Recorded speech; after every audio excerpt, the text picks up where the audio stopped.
So hey guys, what's up?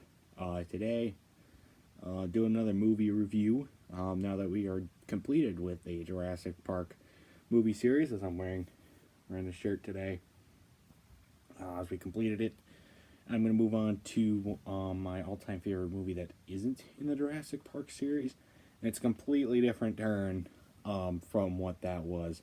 This is Talladega Nights. Talladega Nights movie review coming at you today.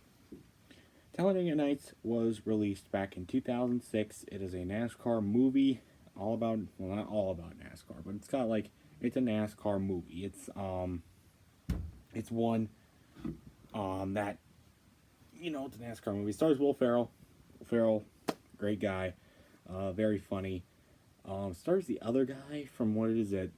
They do another movie together, but then they stars Jane Lynch. Jane Lynch doesn't star, but she is in it. A bunch of other southern redneck type characters in the movie, but it's a good movie, and I'm gonna go a little bit more in depth to some parts that I like and some parts that I don't like about the movie. The movie was again released back in 2006. Pretty good movie for 2006. The NASCAR movie, as I said, and the main theme story behind it is don't let success take you over, make you a different person than you actually are. Because it follows the story of Ricky Bobby, who is played by Will Ferrell, and he's a jackman for a very horrible NASCAR team, not doing very good. The driver doesn't really care. The crew is okay, but the driver's so bad, and they get horrible sponsors, and they're kind of like the laughing stock of NASCAR. So then the driver just freaking quits, in the middle of a race, and so then they have to find a new driver. Ricky, who is the jackman, steps up, is like, "I want to go fast." He's like, "I want to go fast." I don't know. Right? He gets in the car, ends up finishing in third place, the best finish that car had ever seen. Hold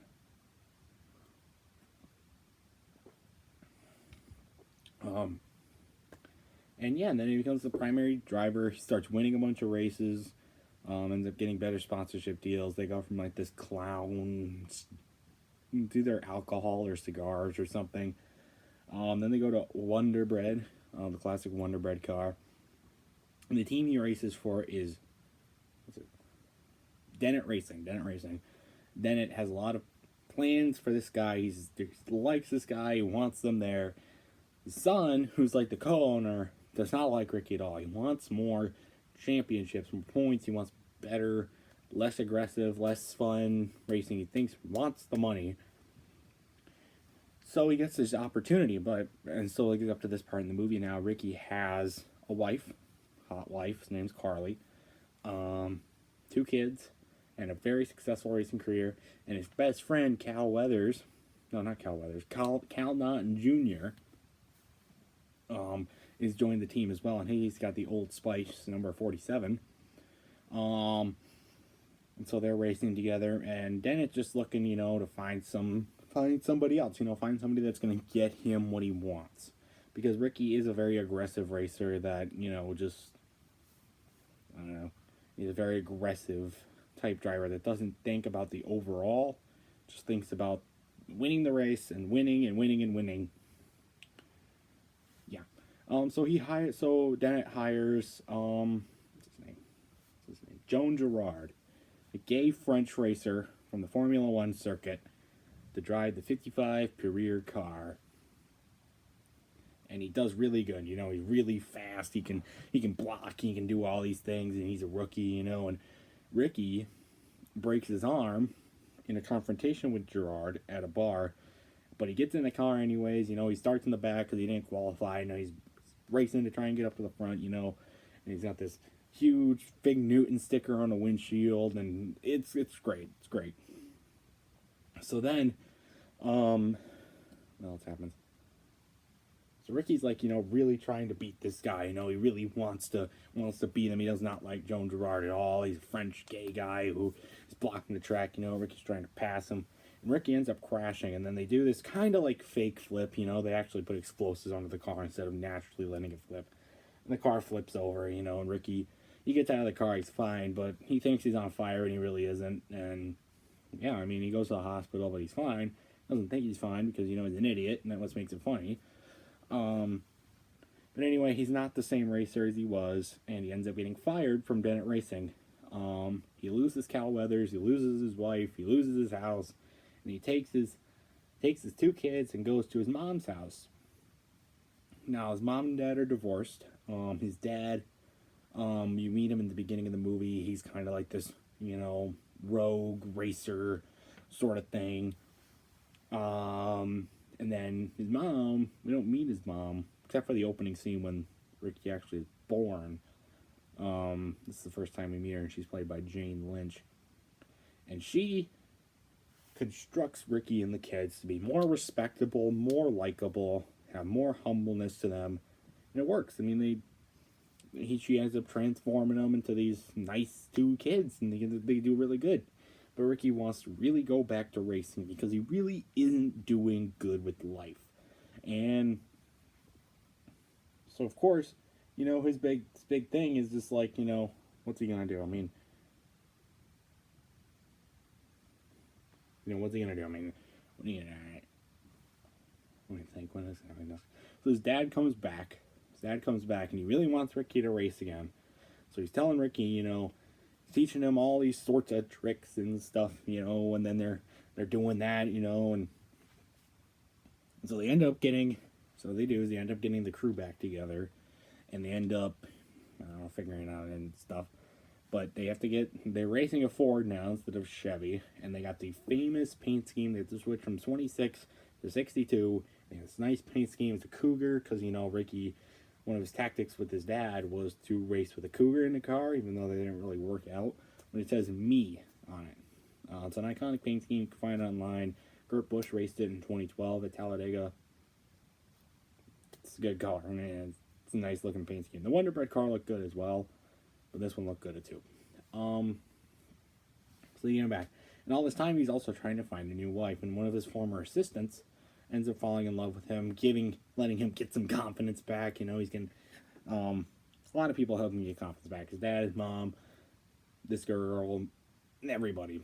And all this time, Cal's being an idiot. He threw him out of his house, and Ricky's like, he's trying to get back with Ricky. Make them friends again, and Ricky doesn't want to, and it's this whole ordeal sort of thing.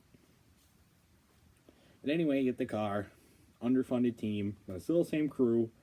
You recognize one of the pit crew members. You think he's also gay, but he's like weird. I don't know. The crew chief is a pretty popular actor, I've heard as well.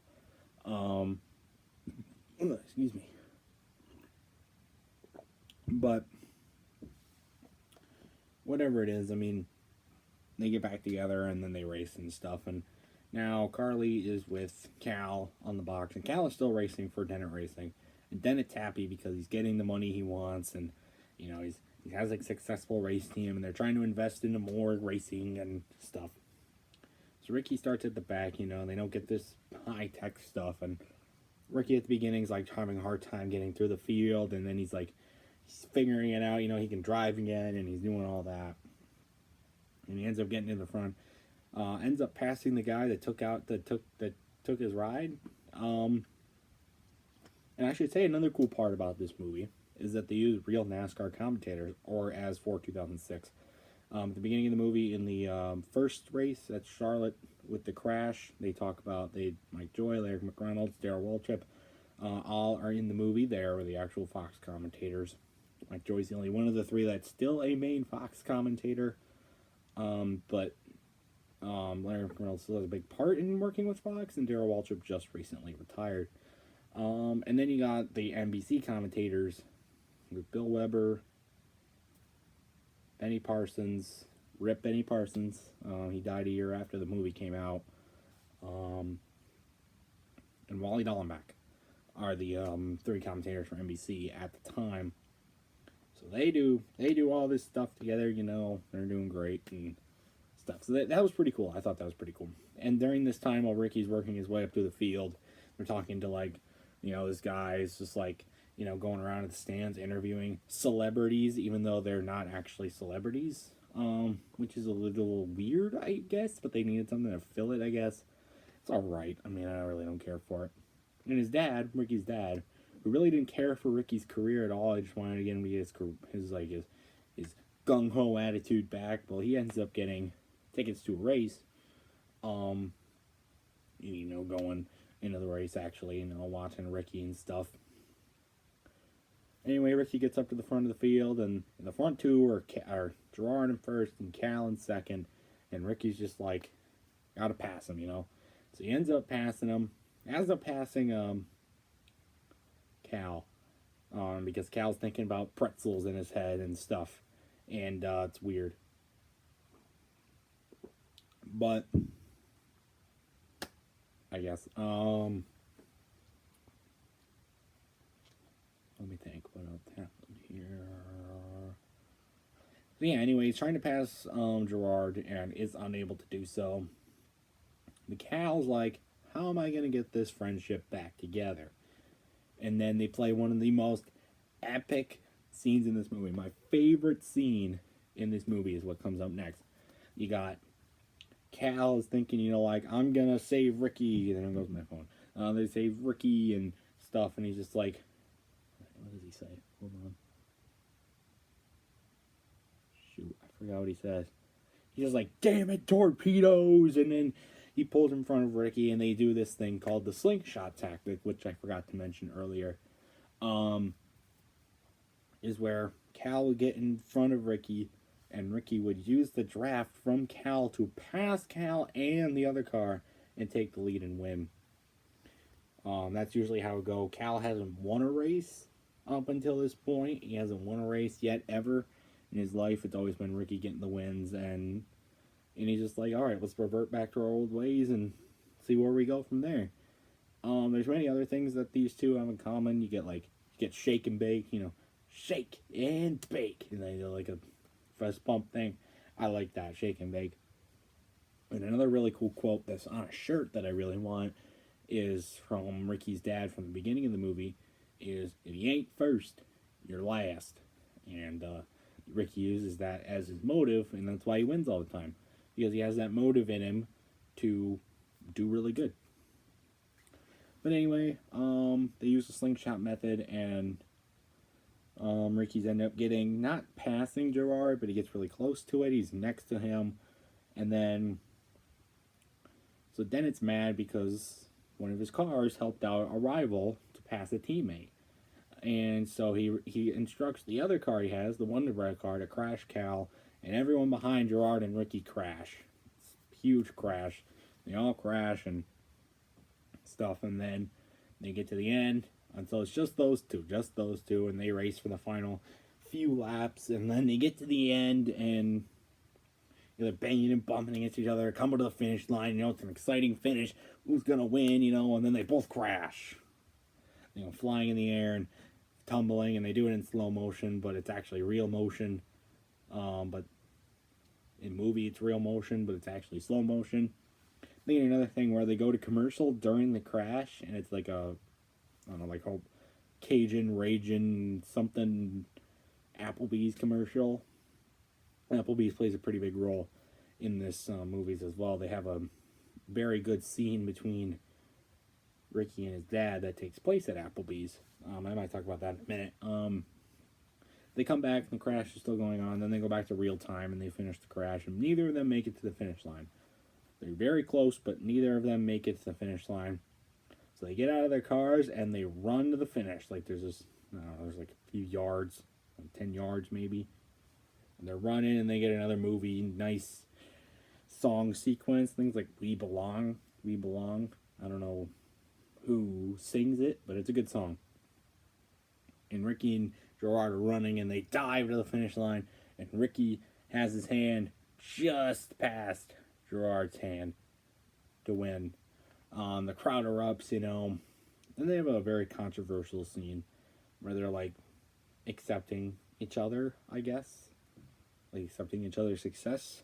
And they have a kissing scene, which is stupid. I don't know why they had that in there. It's stupid. I won't go more in depth with that. But all comes to kiss, neither of them won. Cal wins because they both got out of their cars, so they don't get the they don't get their finishing positions. So Cal wins a race, and it's just like, yay, he finally won. And their friendship is back together. Ricky and Cal, their friendship is back together. No more shake and bake. I forget what the second part was, but Carly tries to get back with Ricky because he's good again. She doesn't do it. Ricky's smart, doesn't do it. He sticks with the assistant. They're into it now, and then his mom and dad get back together, sort of, and then the kids all join them. They all go to Applebee's, and Applebee's plays a big role in this because they have a huge scene with Ricky and his dad at Applebee's.